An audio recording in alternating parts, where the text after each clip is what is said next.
I'm going to go off script and make Chris quite nervous here by making this audience participation. All right, are you with me? Yeah? Yeah? All right. So what I'd like to do is have you raise your hand if you've ever heard a heterosexual couple having sex. Could be the neighbors, hotel room, your parents, sorry. Okay, pretty much everybody. Now raise your hand if the man was making more noise than the woman. I see one guy there. It doesn't count if it was you, sir. All right. All right, so, okay, his hand's down, and one woman, okay, sitting next to a loud guy. Now, what does this tell us? It tells us that human beings make noise when they have sex, and it's generally the woman who makes more noise. This is known as female copulatory vocalization to the clipboard crowd. I wasn't even going to mention this, but somebody told me that Meg Ryan might be here, and she is the world's most famous female copulatory vocalizer. So I thought, got to talk about that. We'll get back to that a little bit later.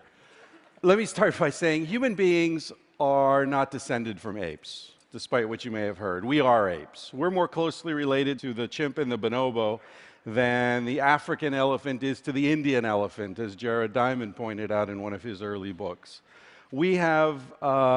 We're more closely related to chimps and bonobos than chimps and bonobos are related to any other primate, gorillas, orangutans, what have you. So we're extremely closely related to them. And as you'll see in terms of our behavior, we've got some relationship as well. So what I'm asking today, the question I want to explore with you today is, what kind of ape are we in terms of our sexuality? Now, since Darwin's day, there's been what Casilda and I have called the standard narrative of human sexual evolution. And you're all familiar with it, even if you haven't read this stuff. The idea is that as part of human nature, from the beginning of our species time, men have sort of leased women's reproductive potential by providing them with certain goods and services. Generally, we're talking about meat, shelter, status, protection, things like that, right? And in exchange, women have offered fidelity, or at least a promise of fidelity. Now, this sets men and women up in an oppositional relationship. The war between the sexes is built right into our DNA, according to this vision, right? What Casilda and I have argued is that, no, this economic relationship, this oppositional relationship, is actually an artifact of agriculture, which only arose about 10,000 years ago at the earliest. Anatomically, modern human beings have been around for about 200,000 years. So we're talking about 5% at most of our time as a modern, distinct species. So before agriculture, before the agricultural revolution, it's important to understand that human beings lived in hunter-gatherer groups that are characterized, wherever they're found in the world, by what anthropologists call fierce egalitarianism.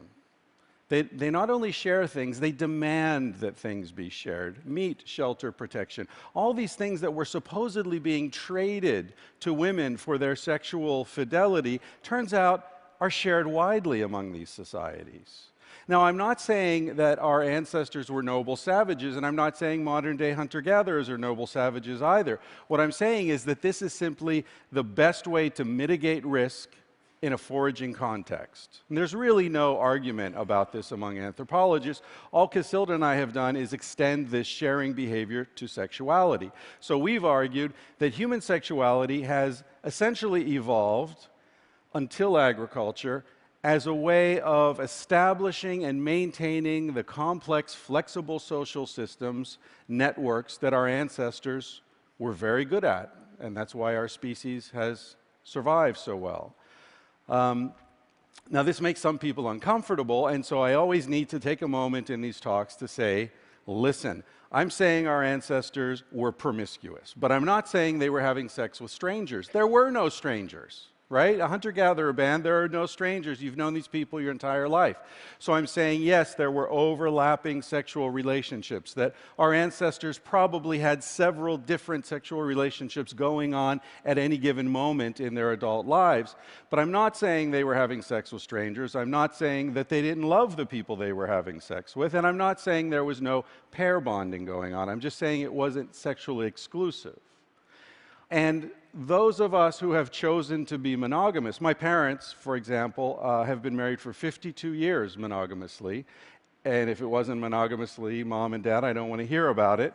I'm not criticizing this, and I'm not saying there's anything wrong with this. What I'm saying is that to argue that our ancestors were sexual omnivores is no more a criticism of monogamy than to argue that our ancestors were dietary omnivores is a criticism of vegetarianism. You can choose to be a vegetarian, but don't think that just because you've made that decision, bacon suddenly stops smelling good. Okay? So this is my point.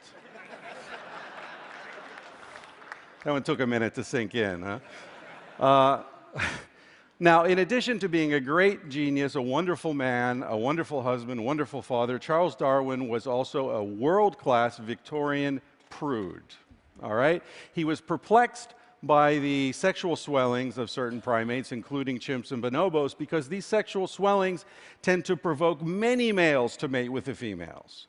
So he couldn't understand why on earth would the female have developed this thing if all they're supposed to be doing is forming their pair bond, right?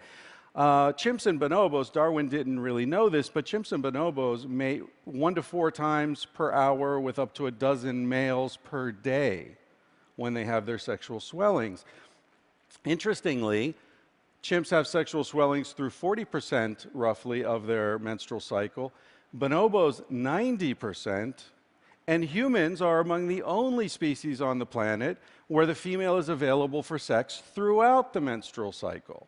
Whether she's menstruating, whether she's postmenopausal, whether she's already pregnant, this is vanishingly rare among mammals. So it's a very interesting aspect of human sexuality. Now, Darwin ignored the reflections of the sexual swelling in his own day, as scientists tend to do sometimes. Now, so what we're talking about is sperm competition. Now, the average human ejaculate has about 300 million sperm cells, so it's already a competitive environment. The question is whether these sperm are competing against other men's sperm or just their own. There's a lot to talk about on this chart. The one thing I'll call your attention to right away is the little musical note above the female chimp and bonobo and human. That indicates female copulatory vocalization. Just look at the numbers. The average human has sex about 1,000 times per birth. Now, if that number seems high for some of you, I assure you it seems low for others in the room. And we share that ratio with chimps and bonobos. We don't share it with the other 3 apes, the gorilla, the orangutan, and the gibbon, who are more typical of mammals, having sex only about 12 times per birth. Humans and bonobos are the only animals that have sex face-to-face when both of them are alive.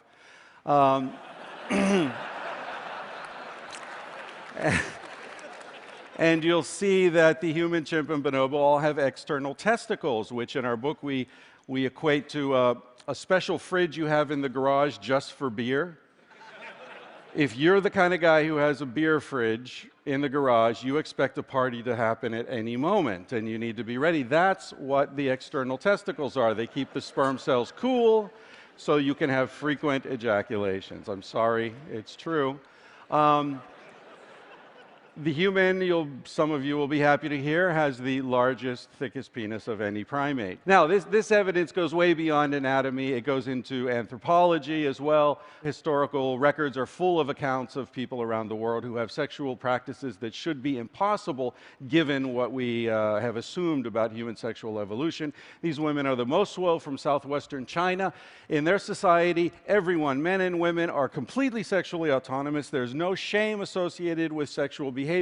Women have hundreds of partners, doesn't matter, nobody cares, nobody gossips, it's not an issue. When the woman becomes pregnant, the child is cared for by her, her sisters, and her brothers. The biological father is a non-issue.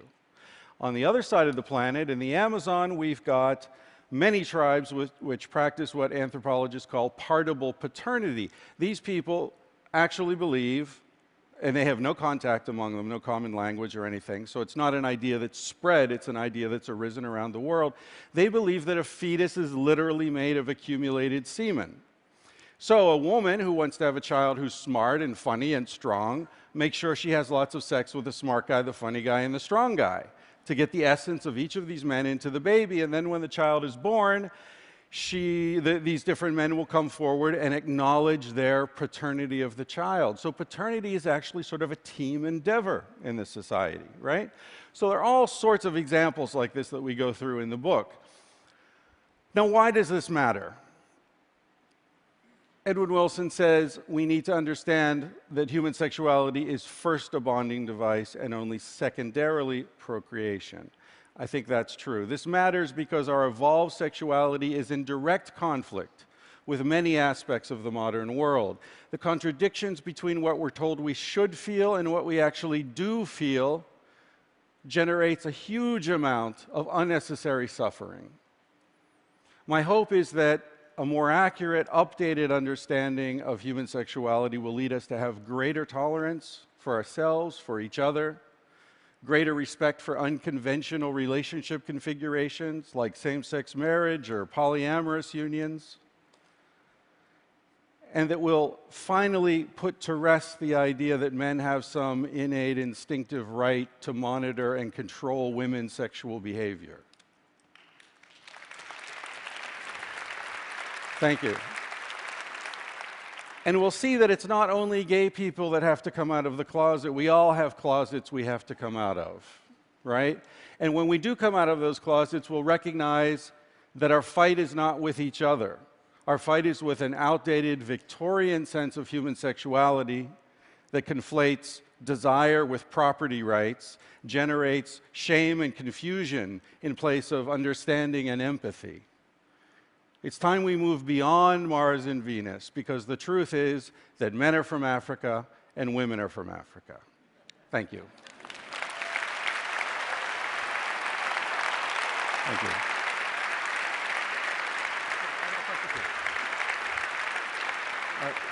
Thank you. Thank you.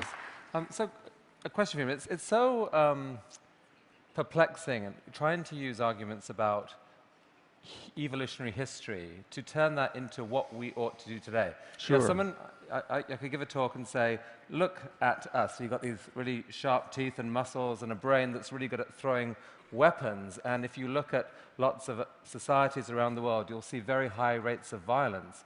Non-violence is a choice, like vegetarianism, but it's not who you are. How is that different from the talk you gave?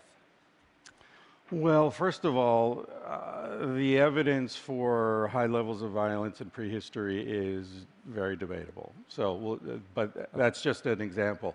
Certainly, you know, lots of people say to me, just because we lived a certain way in the past doesn't mean we should live that way now, and I agree with that. Everyone has to respond to the modern world. But the body does have its inherent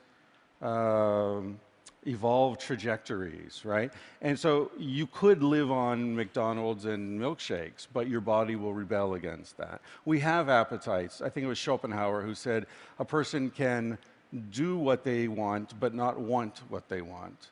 And so what I'm arguing against is the shame that's associated with desires. It's the idea that if you love your husband or wife, but you still are attracted to other people, there's something wrong with you. There's something wrong with your marriage, something wrong with your partner. I think a lot of families are fractured by unrealistic expectations that are based upon this false vision of human sexuality. That's what I'm trying to get at. Thank you. Communicated powerfully. Thanks a lot. Thank you.